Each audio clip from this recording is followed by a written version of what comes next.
Hello friends, स्वागत है आप लोगों का फिर से एक बार हमारे YouTube के चैनल में। जैसा कि आपको बता दें, आप लोगों के लिए एक नई वैकेंसी निकल के आ रही है। CSIR की तरफ से आपके जो CEERI की जो टेक्नीशियन की पोस्ट है 2024 का जो रिक्वायरमेंट है, फाइनली उसके लिए भी नोटिफिकेशन जो है वो रिलीज हो गया है। आप लोग इसका जो नोटिफिकेशन है इसको आप लोग देख सकते हैं। ये रहा इसका ऑफिशियल नोटिफिकेशन। इसको आप लोग डाउनलोड भी कर सकते हैं। इसको डाउनलोड करने के लिए आपको टेलीग्राम चैनल का लिंक जो है आपको नीचे डिस्क्रिप्शन में मिलेगा, जहाँ से जाके आप लोग इसको डाउनलोड कर सकते हो। जो भी डाउट्स हो आप लोग वहाँ कमेंट बॉक्स में पूछ सकते हैं। चलिए सबसे पहले जो इंपॉर्टेंट पॉइंट्स है उसको देख लेते हैं। उसके बाद चलेंगे इसके ऑफिशियल नोटिफिकेशन पे और देखेंगे क्या-क्या डिटेल्स है जो आपको जानना बेहद ज़्यादा ज़रूरी है। यदि चलिए सबसे पहले इंपॉर्टेंट पॉइंट देख लेते हैं। तो चलिए इस वीडियो को शुरू करते हैं। मैं रोहन आप लोगों का स्वागत करता हूँ। और ये आशा करता हूँ कि आप लोग इस चैनल को देखिएगा, शेयर कीजिएगा एंड सब्सक्राइब आप लोग ज़रूर से ज़रूर कीजिएगा। यदि वैकेंसी की बात करते हैं तो ये आपको निकल के आ रही है सीएसआईआर की तरफ से टेक्नीशियन के लिए यहाँ पे रिक्वायरमेंट है। इसके क्राइटेरिया को यदि आप लोग एलिजिबिलिटी क्राइटेरिया को यदि आप लोग फुलफिल करते हैं तो इस फॉर्म के लिए आप लोग ज़रूर से ज़रूर अप्लाई कीजिएगा। ठीक है? चलिए आगे हम लोग बात करते हैं।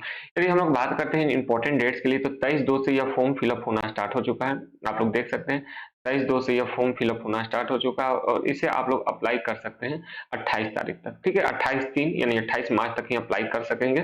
जितना जल्दी हो सके लगभग 20-25 दिन का आपको समय देखने को मिलेगा, तो जितना जल्दी हो सके आप लोग इसके लिए अप्लाई कर सकते हैं।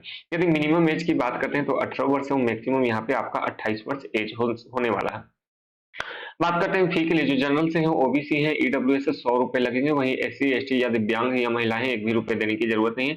जो भी पेमेंट है आप लोग चाहे तो नेट बैंकिंग के थ्रू, यूपीआई के थ्रू इजिली आप लोग यहाँ पे जो पेमेंट है आप लोग कर पाएंगे। चलिए चलते हैं इसके ऑफिशियल नोटिफिकेशन पे और देखते हैं क्या क्या डिटेल्स है जो आपको जानना बेहद ज्यादा जरूरी है।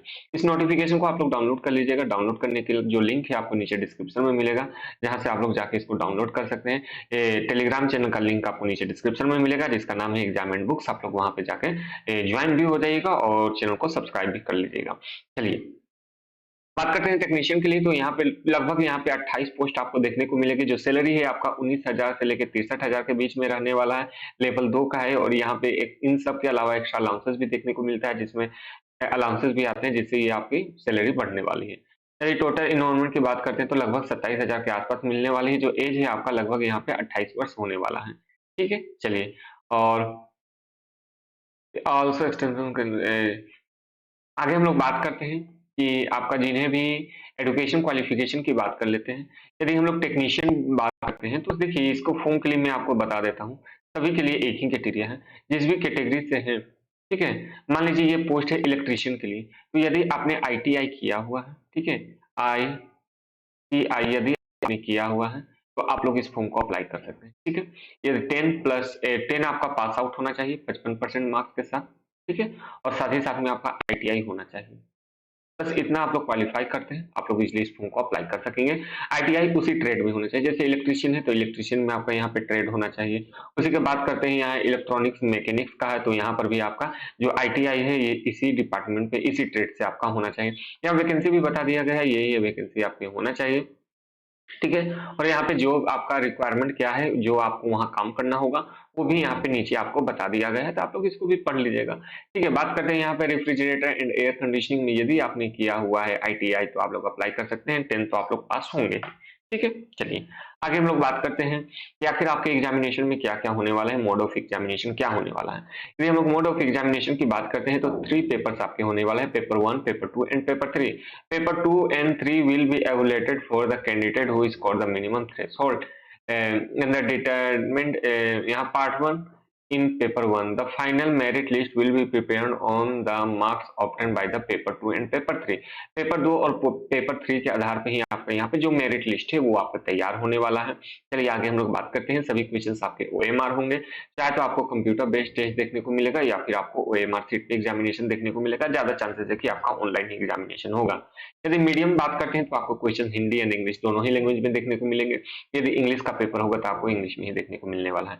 क्वेश्चंस का स्टैंडर्ड आपका ऐसा आपका यहाँ पे 10th स्टैंडर्ड का रहने वाला है, जो आईटीआई प्लस स्टैंडर्ड का या 12th स्टैंडर्ड पे जैसा होगा। और यदि हम लोग बात करते हैं 12th स्टैंडर्ड पे तो नहीं रहेगा, लेकिन आईटीआई के स्टैंडर्ड पे जो क्वेश्चंस रहते हैं उसी के आधार पे देखने को मिलेगा। टोटल नंबर ऑफ क्वेश्चंस आपके 150 होने वाले हैं और समय आपको यहाँ पे 2.5 घंटा देखने को मिलने वाला है। पेपर 1 में आपको 1 घंटे का समय दिया जाएगा, जिसमें से आपका मेंटल एबिलिटी से क्वेश्चंस पूछे जाएंगे। 50 क्वेश्चंस रहेंगे 100 नंबर के लिए। 2 marks for every correct answer, correct करने पर आपको 2 नंबर दिए जाएंगे और यहाँ पे आपको किसी भी प्रकार का नेगेटिव मार्किंग नहीं होने वाला है। मेंटल एबिलिटी में आपका रीजनिंग आ जाता है और साथ ही साथ में आपके मैथ्स के problem, reasoning problem, situation judgemental question जो है वो देखने को मिलने वाले हैं। चलिए पेपर 2 की बात करते हैं। पेपर 2 में आपके जनरल अवेयरनेस से 25 क्वेश्चन, 25 मिनट, 30 मिनट का यहाँ पे आपको समय देखने को मिलेगा। यदि बात करते हैं जनरल अवेयरनेस में आपके 25 क्वेश्चंस आपको देखने को मिलने वाले हैं, जो कि आपको हर एक सही करने पर आपको 3 नंबर दिए जाएँगे और 75-75 नंबर यानी 150 नंबर का ये आपका हो गया। और साथ ही साथ में यहाँ पे जो नेगेटिव मार्किंग है आपका 1 नंबर नेगेटिव मार्किंग है यानी 1/3 नेगेटिव मार्किंग है, तो आपको जो तुक्का मारने का प्रोसेस है उसको कम करना होगा। चलिए आगे हम लोग बात करते हैं जो पेपर 3 है। पेपर 3 आपका कंसर्न सब्जेक्ट के ऊपर, जैसे आपने आईटीआई किया है इलेक्ट्रॉनिक्स से, तो इलेक्ट्रॉनिक्स से आपको 50 क्वेश्चन देखने को मिलेगा। मैकेनिकल से किया है तो मैकेनिकल से 50 क्वेश्चन देखने को मिलेगा। एयर कंडीशनिंग से किया है तो एयर कंडीशनिंग से आपको 50 क्वेश्चन यहाँ पे देखने को मिलने वाले हैं। मिनिमम यहाँ पे आपका 50 मार्क्स 150 नंबर का एग्जाम हो जाएगा, ठीक है? और 150 नंबर का यहाँ पे तो 300 नंबर के आपके एग्जामिनेशन, इसी 300 के आधार पे आपका यहाँ पे मेरिट लिस्ट लाना नंबर आपका बनने वाला है। नेगेटिव मार्किंग यहाँ भी 1/3 होने वाला है, इस बात का याद रखिएगा। ठीक है, जितना ज़्यादा हो सके आपको उतना नंबर लाना होगा। एज में रिलैक्सेशन जिन्हें भी चाहते होंगे उन्हें तो एज में रिलैक्सेशन यहाँ देखने को मिलने वाला ही है। चलिए, लगभग सभी चीज़ें मैंने आपको बता दिया। आप लोग को कुछ भी डाउट हो तो कमेंट बॉक्स खुला हुआ है, वहाँ पे आप लोग कमेंट कर सकते हैं। ठीक है?